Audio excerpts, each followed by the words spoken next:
Alexandria Ocasio Cortez went on CNN and was predictably asked the "how do you pay for it" question, this time in regards to Medicare for all. Essentially, Chris Cuomo of CNN talked about how much Medicare for all would cost, and he really tried to make it seem like Medicare for all was something that was going to cost the American people not just money, but a lot of money, before he then asked Alexandria, how would we pay for it? But as I think you'll come to see, Alexandria handled herself very, very well in this interview. How do you pay? How do you sell it? So first of all, the thing that we need to realize is people talk about the sticker shock of Medicare for all. They do not talk about the sticker shock of the cost of our existing system. You know, in a Koch brothers funded study, if any study is going to try to be a little bit slanted, it would be one funded by the Koch brothers. It shows that Medicare for all is actually much cheaper than the current system that we pay right now. And let's not forget that the reason that the Supreme Court upheld the Affordable Care Act is because they ruled that each of these monthly payments that everyday Americans make is a tax. And so while it may not seem like we pay that tax on April 15th, we pay it every single month, or we do pay a tax season if we don't buy, these plans off of the exchange. So we're paying for this system. We Americans have the sticker shock of healthcare as it is. And what we're also not talking about is why aren't we incorporating the cost of all the funeral expenses of those who die because they can't afford access to healthcare? That is part of the cost of our system. Why don't we talk about the cost of reduced productivity because of people who need to go on disability, because of people who are not able to participate in our economy, because they're having issues like diabetes or they don't have access to the healthcare that they need. I think at the end of the day, we see that this is not a pipe dream. Every other developed nation in the world does this. Why can't America? And that is the question that we need to ask. We have done these things before. We write unlimited blank checks for war. We just wrote a $2 trillion check for that tax cut, the GOP tax cut, and nobody asked those folks how are they going to pay for it. So my question is, why is it that our pockets are only empty when it comes to education and healthcare for our kids? Why are our pockets only empty when we talk about 100% renewable energy that is going to save this planet and allow our children to thrive? We only have empty pockets when it comes to the morally right things to do. But when it comes to tax cuts for billionaires and when it comes to unlimited war, we seem to be able to invent that money very easily. And to me, it belies a lack of moral priorities that people have right now, especially the Republican Party. Like I aforementioned, Alexandria did a great job here. I honestly think this might have been her best performance yet. She's really getting good at this. She hit every point that I think you need to hit when answering the "how are you going to pay for a" question in regards to Medicare for all.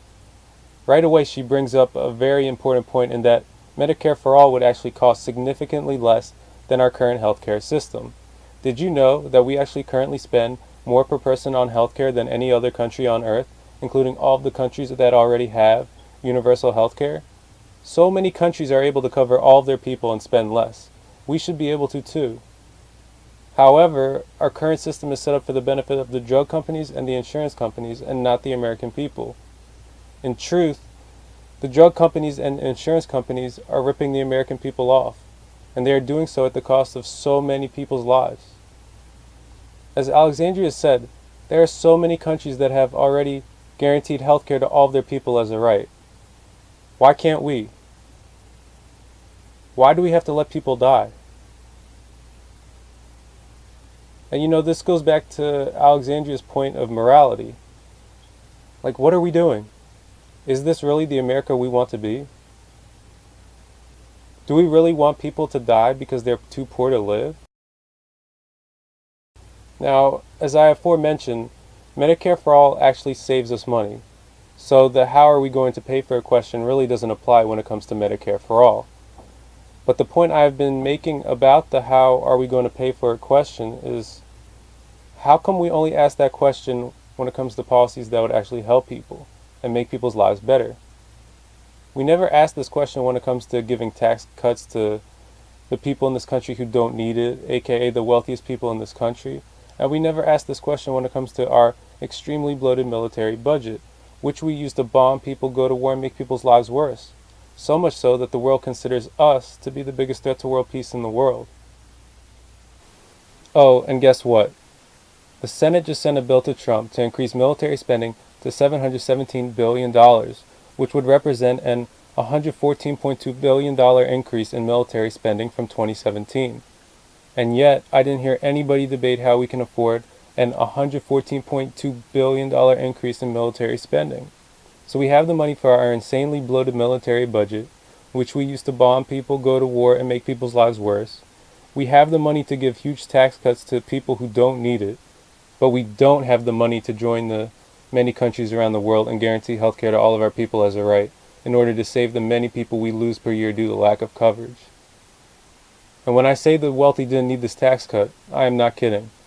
Over the past 4 decades, the middle and working class of this country have seen a significant portion of their wealth get transferred to the people in this country, as aforementioned, who don't need it, aka the wealthiest people in this country, so much so that as of 2016, the top 1% owns 4 times as much wealth as the bottom 80%, aka the middle and working class of our country. And sadly, with the tax cuts Trump gave to the rich, this gap only figures to widen and get much, much worse.